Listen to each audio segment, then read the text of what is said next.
Philosophers, dramatists, theologians have grappled with this question for centuries. What makes people go wrong? Interestingly, I asked this question when I was a little kid. When I was a kid growing up in the South Bronx, inner city ghetto in New York, I was surrounded by evil, as all kids are who grow up in a city. And I had friends who were really good kids who lived out the Dr. Jekyll, Mr. Hyde scenario of Robert Louis Stevenson. That is, they took drugs, got in trouble, went to jail, some got killed, and some did it without drug assistance. So when I read Robert Louis Stevenson, that was in fiction. The only question is, what was in the juice? And more importantly, that line between good and evil, which privileged people like to think is fixed and impermeable, with them on the good side and the others on the bad side, I knew that line was immovable and it was permeable. Good people could be seduced across that line, and under some rare circumstances, bad kids could recover with help, with reform, with rehabilitation. So I want to begin with this wonderful illusion by Swiss artist M.C. Escher. If you look at it and focus on the white, what you see is a world full of angels. But let's look more deeply. And as we do, what appears is the demons, the devils in the world. And that tells us several things. One, the world will always be filled with good and evil, because good and evil is the yin and yang of the human condition. It tells me something else, if you remember. God's favorite angel was Lucifer. Apparently, Lucifer means the light. It also means the morning star in some scripture. And apparently he disobeyed God, and that's the ultimate disobedience to authority. And when he did, Michael the archangel was sent to kick him out of heaven along with the other fallen angels. And so Lucifer descends into hell, becomes Satan, becomes the devil. The force of evil in the universe begins. Paradoxically, it was God who created hell as a place to store evil.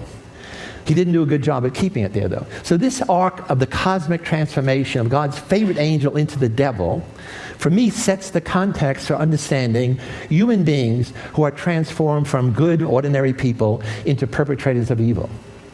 So the Lucifer effect, although it focuses on the negatives that people can become, not the negatives that people are, leads me to a psychological definition. Evil is the exercise of power, and that's the key. It's about power. To intentionally harm people psychologically, to hurt people physically, to destroy people mortally or ideas, and to commit crimes against humanity.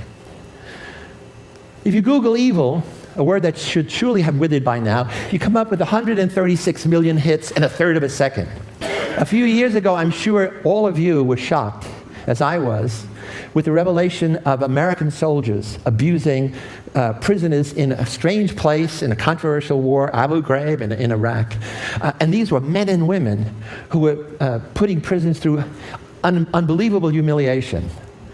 I was shocked, but I wasn't surprised, because I had seen those same visual parallels when I was the prison superintendent of the Stanford Prison Study.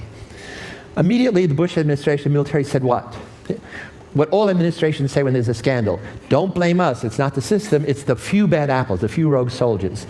My hypothesis is American soldiers are good, usually. Maybe it was the barrel that was bad. But how am I going to deal with that hypothesis? I became an expert witness for one of the guards, Sergeant Chip Frederick, and in that position, I had access to the dozen investigative reports. I had access to him. I could study him, have him come to my home, get to know him, do psychological analysis to see was he a good apple or bad apple. And thirdly, I had access to all of the 1,000 pictures that these soldiers took. These pictures are of a violent or sexual nature. All of them come from the cameras of American soldiers. Because everybody has a digital camera, a cell phone camera, they took pictures of everything, more than 1,000. What I've done is I organized them into various categories, but these are by United States military police, Army reservists.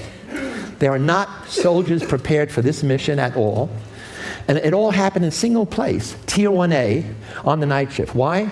Tier 1A was the center for military intelligence. It was the interrogation hold. CIA was there, interrogators from Titan Corporation, all there, and they're getting no information about the insurgency. So they're going to put pressure on these soldiers, military police, to cross the line, give them permission to break the will of the enemy, to prepare them for interrogation, to soften them up, to take the gloves off. Those are the euphemisms. And this is how it was interpreted. Let's go down to that dungeon.